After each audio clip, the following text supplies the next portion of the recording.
We are in New York today. What is your name? My name is Rachel. Rachel. And spin this piece around. This is our final project. Massive gorgeousness in a wedding centerpiece.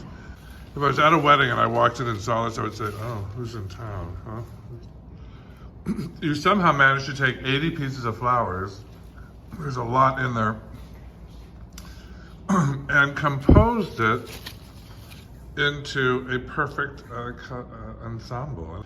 But it's more than that. It's like a giant puzzle that you fit together really, really well.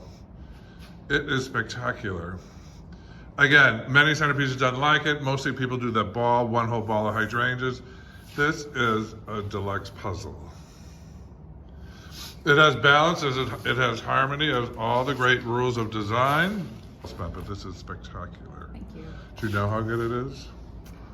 No, but I trust you. This is really hard to do. You have so much in there, yet it's harmoniously combined. So congratulations, flowerschool101.com.